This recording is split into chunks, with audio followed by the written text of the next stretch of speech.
They call it the Mortis Tale. There are no books written about it, no films, no documentaries, no podcast episodes or leaked PDF files floating in Reddit threads. The tale resists form, like smoke that curls away just as you try to trap it in a jar.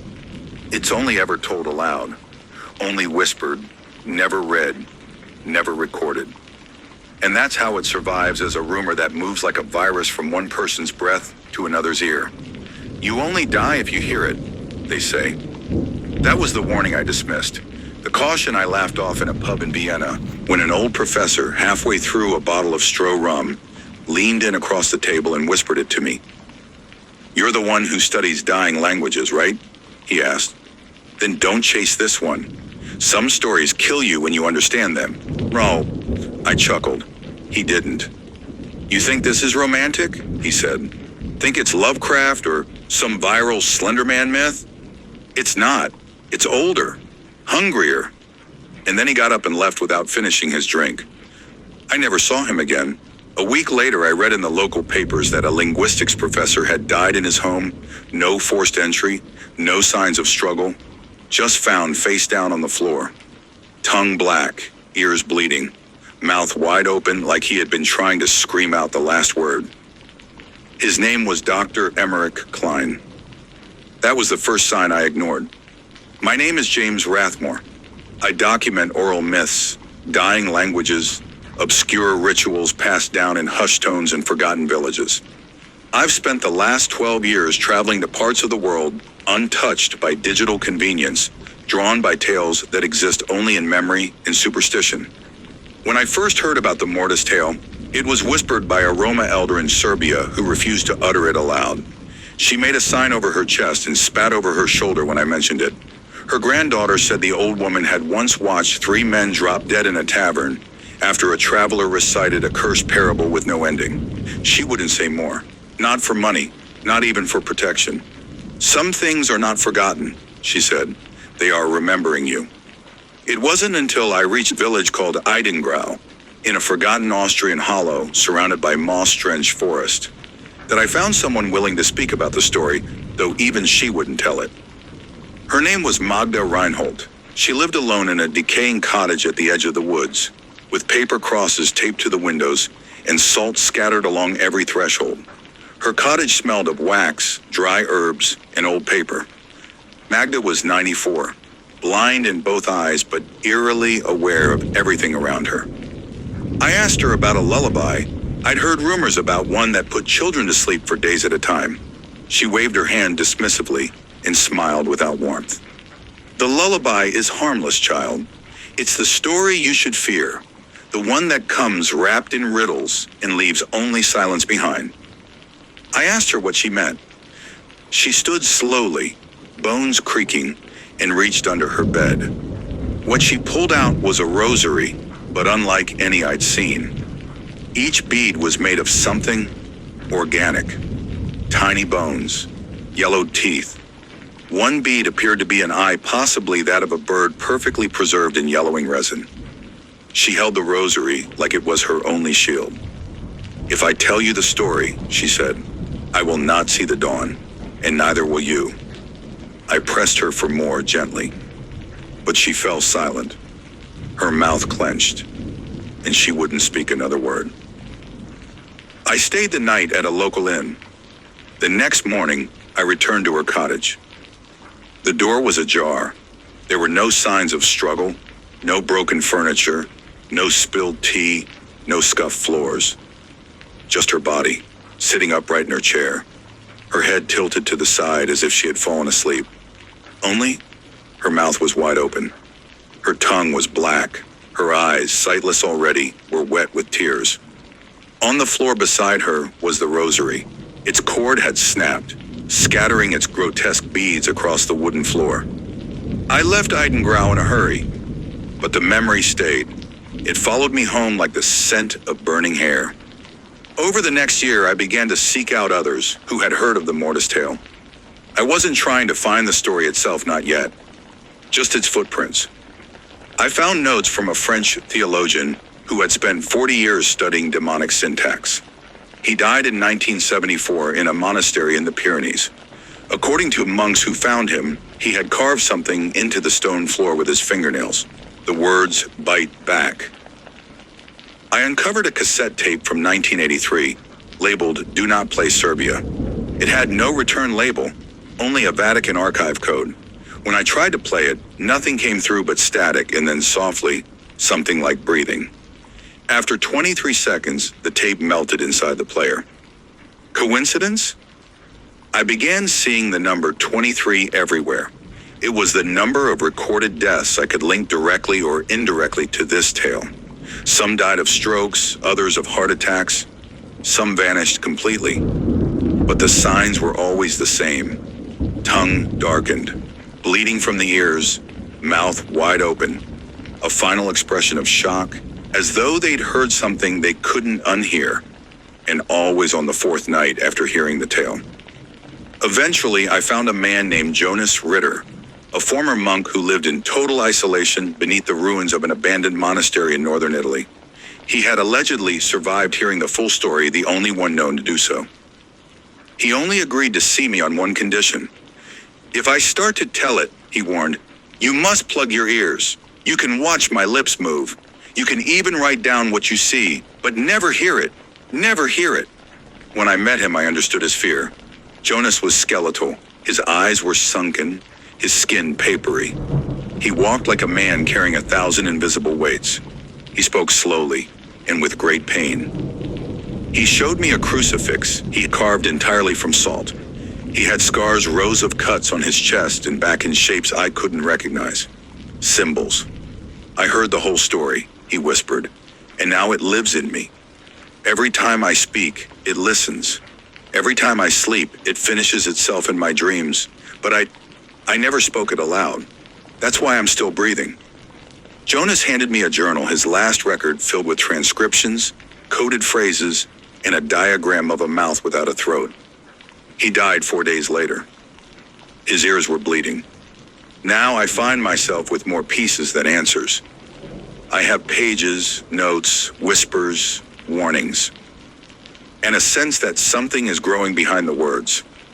I haven't heard the story, not the full version, but every day I feel it curling around the edge of my thoughts, like a fog waiting to roll in. Every now and then, in the silence of my room, I swear I hear a voice, faint, not quite male, not quite female, saying, "It begins where memory ends." It was nearly dusk when I unlocked the package. A plain brown envelope, no stamp, no address. Just my name, James Rathmore, printed in block capitals with smudged ink, as though the sender's hands had trembled while writing. I hadn't told anyone where I was staying. I had rented the cabin under an alias while compiling the records from Jonas's journal. The nearest village was 4 kilometers downhill, and even there I hadn't spoken my real name. I should have burned it. I should have never opened it. But curiosity has a pulse of its own, and mine was racing. Inside the envelope was a thin leather-bound notebook, hand-stitched, no branding. Just the faint smell of mildew, old ash, and something metallic iron maybe, or blood. The first page was blank, save for one phrase written in a narrow, shaky scrawl. "Oh, if you read this, don't speak it." I turned the page. I recognized the name. Matthias Grieg was a failed theologian turned occult researcher who vanished in 1999 after claiming to have uncovered the complete Mortis tale. He had mailed fragments of his findings to universities across Europe, none of them coherent. Most were dismissed as the ravings of a delusional man driven mad by grief. But here, in my hands, was his final record. The second page was written in near hysterical prose, repetitive, looping. Some of the words had been scribbled over with black ink, as if Grieg had tried to redact his own thoughts. But a few lines stood out, barely legible beneath the blotches. He speaks with no sound. He watches through silence. The story does not want to be remembered. It wants to be reborn. And then, written sideways in the margin, "If you hear your own name in the dark, it's already too late." I felt a cold prickle on the back of my neck, like breath where no breath should be. I kept reading. Roughly halfway through the journal, I found the first true fragment of the story, or what Grieg believed to be its origin. Not a full narrative, just a sequence of lines, half lullaby, half ritual. It read, "There is a house where no house should be. Its doors are mouths, its windows mirrors. He waits inside, behind the third door. If you knock once, he knocks back twice. If you knock twice, he whispers your name. If you knock thrice, you finish the story. Never knock 3 times." The page that followed was completely torn out. Only a jagged corner remained, soaked in something dark brown, a stain that had bled through several layers. I closed the book and stared out the window. It was snowing, or I thought it was, until I looked again and realized it wasn't snow. It was ash, falling slowly, silently. That night, I dreamt of the house. Not in vivid detail, more like a remembered place than a dreamt one. The walls were warped like melted wax. The hallway stretched longer than it should have, and at the end of the corridor, 3 doors. The first door was red, the second was blue, the third, black with no handle. I don't remember walking, but I stood before the third door. Something deep inside me urged me to knock. I raised my hand. 1, 2, then I stopped. I woke with my hand hovering over my chest, clenched in a fist. The taste of ash lingered on my tongue. The next morning, I noticed something disturbing. On the walls of the cabin, which had previously been bare, there were now patterns faint, like mold stains or burn marks, forming shapes and symbols I'd seen only once before. In Jonas's monastery, carved into the walls of his cell, they were not religious. They were containment glyphs, warnings maybe, seals. One symbol in particular repeated often, a triangle within a circle with a vertical line slashed down the center. I'd seen it in a police report from Romania, carved into the skin of a woman who had been found dead, clutching her own ears. The investigators called it deliberate self-mutilation, but her lips had been curled in a smile when they found her wide, unnatural, and broken. As if she had heard something beautiful. Around midnight, I stepped outside the cabin. The wind was still, the air cold but unmoving. And then I heard it, a whisper soft, almost mistaken for wind rustling through trees. But there were no trees, just open land, no wind, just silence. But I heard it again. "James, my name." I spun around. No one, nothing. Just that same scent from the journal, mildew, metal, and smoke. Back inside, the pages of the notebook had turned by themselves. The next line was waiting for me. "You were never reading, you were listening." I slammed the journal shut, but it was too late. That night, I reviewed Jonas's journal again. There was passage I had overlooked, a theory. Jonas believed the Mortis tale was not just a story, it was a linguistic virus, a self-replicating idea that embedded itself through meaning, not just sound. According to him, the words form patterns that collapse the psyche, not because of their content, but because they rewire the brain's language processing, forcing it to simulate the mind of the thing that speaks them. In other words, the story made you think like it. Even partially reading the structure, decoding the rhythm, began the infection. I had already gone too far. At 3:03 a.m., my satellite phone rang. No one had the number. The screen flashed. Unknown number. I answered. At first, there was silence. Then breathing. Slow, rhythmic. Inhale, exhale, almost mimicking mine. Then a whisper, not in English, but I understood it. Every part of me understood it. "You've started it. Now finish it." The line went dead. But the whisper did not leave. It echoed inside me. It started not with images, but with sound. Not a scream, not a voice. Just a clicking, rhythmic, mechanical, like an old film reel stuttering to life in a dark theater. And then I was there. Not in the cabin, not in my bed, not in any place I could recognize. Rome. I stood in a hallway impossibly narrow, the walls breathing faintly like lungs beneath plaster. Every few seconds, the lights above would flicker, and the ceiling would seem to drop an inch lower. My head brushed it now. I was holding something in my hand, a matchbook. It had only 3 matches left, one for each door. Hell, the hallway was lined with 3 doors on each side, 6 in total. Each one marked with a word I didn't understand. The symbols pulsed faintly with heat, like coals under a dying fire. As I passed the first door, I heard sobbing. A woman's voice. You shouldn't have looked. You shouldn't have listened. The second door? Silence, but I felt my name pressing against the wood, like it had been etched there from inside. James, James, James. Each syllable pulsed through my chest, beating in sync with my heart. The third door was completely black, no markings, no sound, just a small slit at eye level. I stepped toward it. My hand lifted not under my control, as though something else was reaching through me. I knocked. Once. Twice. The sound didn't echo. It was absorbed by the door like water into sand. I didn't knock a third time, because the door opened slowly, soundlessly. Inside was only a mirror, but it didn't reflect me. It reflected someone else. At first I thought the figure was me, just distorted by the warped glass. Same height, same eyes, same jacket.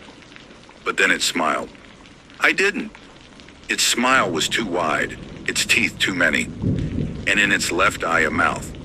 Not a metaphor, a literal mouth sewn shut with string. Its lids blinked, but the lips beneath twitched like they were mouthing something. I stepped backward. The reflection didn't. It leaned closer. And then the glass cracked not from my side, from his. I woke up screaming, covered in sweat.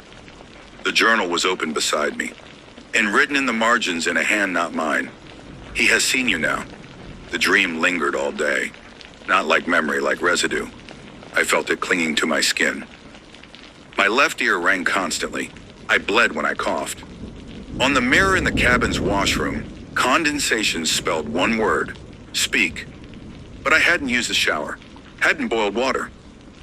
And when I rubbed the letters away, they were still there, not written in steam, but etched into the glass itself. Later that night, I went to burn the journal, but the matches, all 3 were missing. At midnight, I heard footsteps. Not outside, not on the porch, inside. Slow, deliberate, soft-souled. I grabbed my flashlight and crept out of bed. The light flickered only once and then died. And in the darkness, I heard something clicking its tongue. Not speaking, just clicking. As if learning the shape of speech, but never speaking it. I stood frozen. The sound circled me, closer, then farther, then close again, right behind my ear. The third, then silence. In the morning, I found the third match. It was lying across the journal, slightly burned at the tip, though I hadn't lit it. Beneath it, the page had changed. New writing had appeared. Fresh ink, fresh language, my own handwriting. But I hadn't written it. The story needs a vessel. The tongue is the door, the breath, the key. Every word a brick, every pause, a step. When the tale completes, so does the teller. I checked the tape recorder I had left running overnight. Nothing had recorded, only static and breathing. Not mine. I began to avoid mirrors. Not out of superstition, but because my reflections started to lag. A split-second delay, a blink that didn't sync, a smile I didn't remember making. And one night, as I practiced narration for a field report, I played back the audio and heard a second voice layered under mine. Faint, but there, repeating my words with the exact same rhythm, but backwards. I sent the clip to a sound technician in Prague. He called me 30 minutes later, frantic. Who is the second voice? It's matching your cadence, but it's inverted, like it's echoing from the future. And it says something you didn't. Let me in. Then the line went dead. I stayed awake the next 3 nights, drinking black coffee, surrounded by salt circles and old prayer relics I didn't believe in. But it didn't matter. The 4th night comes for everyone. And on the 3rd morning, I woke to find muddy footprints on my cabin floor leading from the doorway to my bed. But there had been no prints on the porch, no sign of entry. Just wet earth and a faint, acrid smell like books burned in a cold oven. I lifted the sheet. There was a scrap of human skin beneath it. On it, written in blood, one more chapter. Then we speak together. On the 5th morning, I broke. Sleep deprived, trembling, blood pressure erratic, my ears constantly ringing with phantom whispers. I needed answers, not folklore, not whispers, but data, patterns, proof. So I did what any dying academic would. I tracked every known case, all 23 victims. I built a map, timelines, voice samples, police reports, psychological assessments. Here's what I found. All 23 had been researchers, translators, interpreters, linguists, or voice actors. All had been recorded speaking something they could not later remember translating. All were found dead exactly 4 nights after being exposed to the tale, even if it had been a partial sentence or symbolic phrase. All had the same 4 symptoms: black tongue, ruptured eardrums, dried tears, mouth agape in a scream that left no sound behind. And all 23 had one identical thing recorded in their belongings. A single whispered word that looked different in every language, but when spoken aloud, always sounded the same. Satar. Not a name, not a noun, a call. I tried saying it once quietly, to myself. Not recorded, not written. My voice cracked halfway through. And something moved in the corner of my vision. Not outside, not behind me, inside me. A feeling like fingers brushing the back of my ribs. I vomited for hours afterward, black bile with bits of what looked like paper and teeth. I didn't say it again, but it said me, in mirrors, in whispers, in the mouths of strangers who didn't even know my name until they turned to me, eyes blank, and whispered it.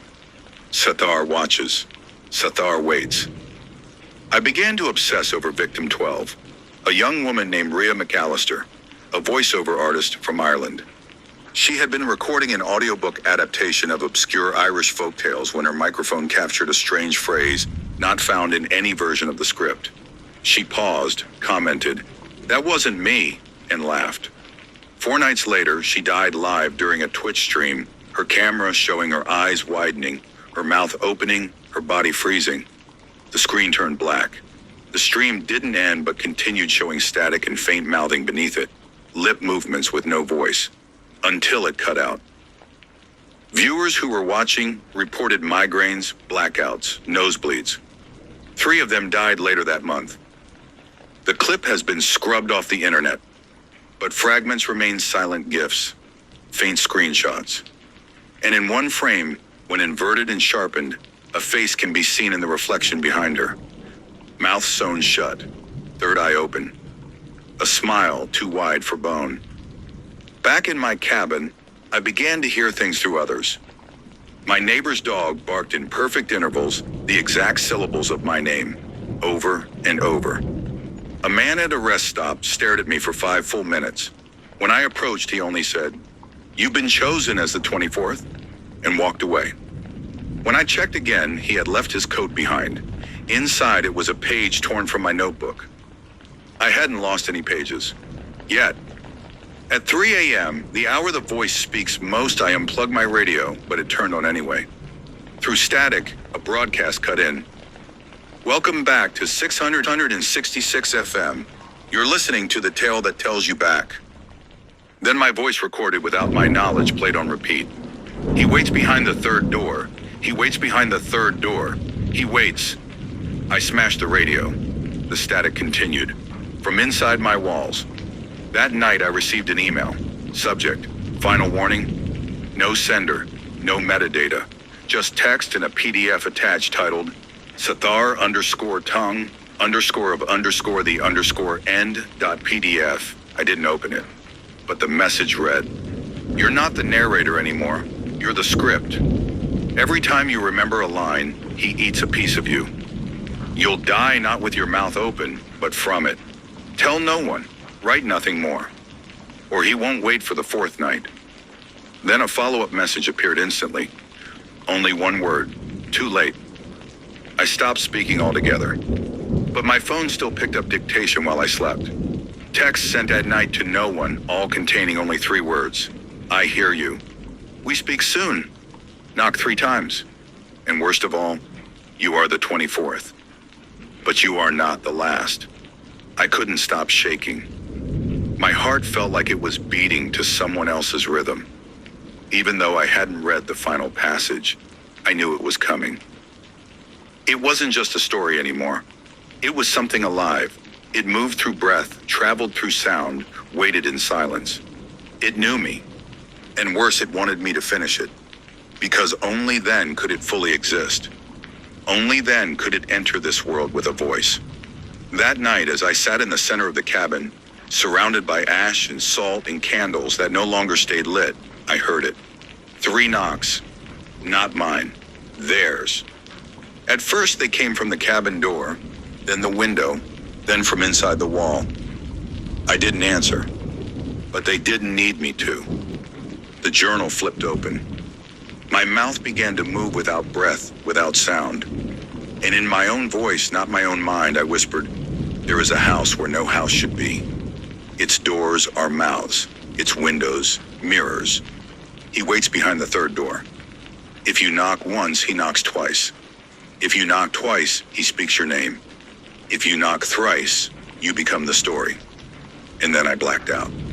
When I woke, I was on the floor, covered in writing.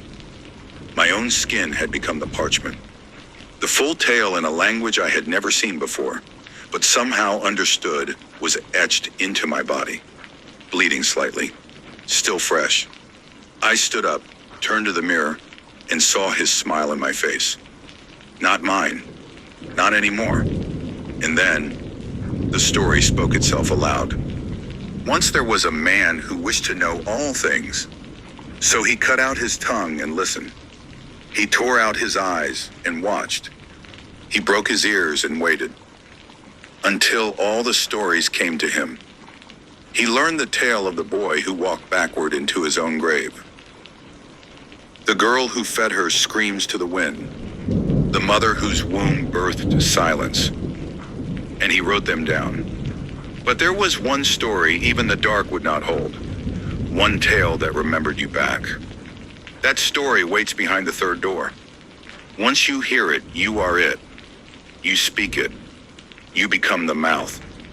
I stopped being James that night. My voice was no longer mine. My thoughts began to echo back at me with delays. I would blink and open my eyes in new places. Outside, on roads I hadn't walked, by homes I didn't recognize where people would meet my eyes and freeze. And whisper, "Not again. It's found another one. Don't let it speak." And then I saw it. The obituary written in advance. My own. On a folded piece of newspaper nailed to a telephone pole. Local researcher James Rathmore dies of massive cranial bleed after recording unfinished vocal experiment. 24th death in a series of unexplained linguistic fatalities. It was dated tomorrow. I hadn't spoken a word in 36 hours. But someone or something had been speaking as me. Uploading recordings. Sending out transcripts. Posting fragments on forums under my name. Each line, drawing others into the tale. It's all, and I couldn't stop it. Because I wasn't me anymore. The tape recorder in my cabin clicked on one last time. And this is what it said. The story that killed 23 people doesn't kill you right away. It speaks through you first. It lives in your breath, in your pauses, in your silence. And when you finally hear the full version, you become the next verse.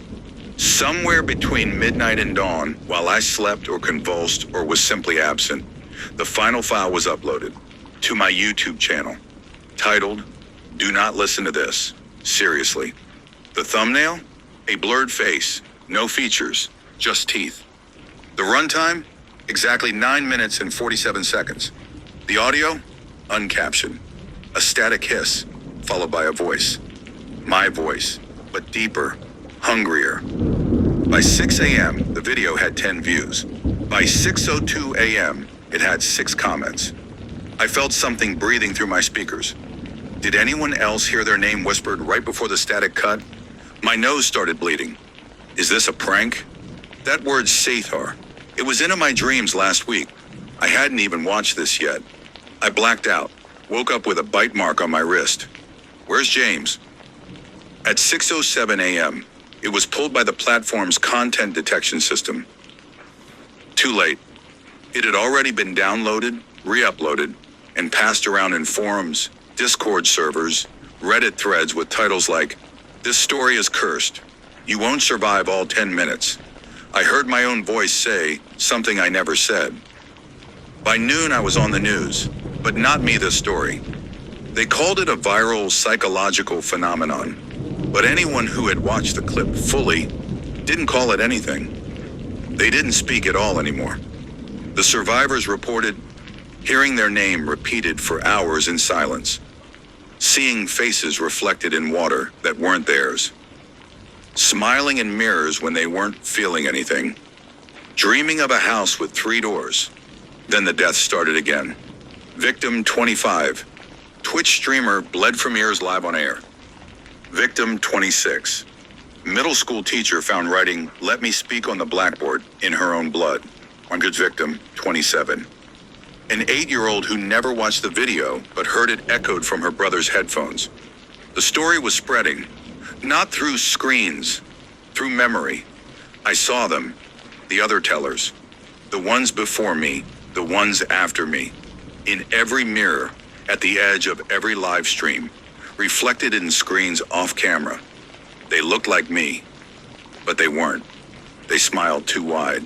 Their lips barely moved when they spoke. Some had no eyes, some had extra mouths. All were whispering, "Knock 3 times." I was declared dead that night. Found in my cabin, eyes black, mouth torn open into a jagged, silent scream. But you already know that isn't true, because I'm here, telling you this. And now, you've heard enough of the story. You don't need to finish it. You just need to remember it. Because stories like this aren't told. They're tellers. They move through breath, through rhythm, through your thoughts as you read or listen. Even in silence, they wait. Behind the 3rd door. Knock once. You feel watched. Knock twice. You hear your name. Knock 3 times. And you bring it back. There's a reason only 23 people ever died before. Because they only heard it. Now, you've read it, spoken parts of it in your mind, thought it. You've helped it grow. You're the 24th. But you're not the last. Not anymore. Because after this, you'll tell someone else.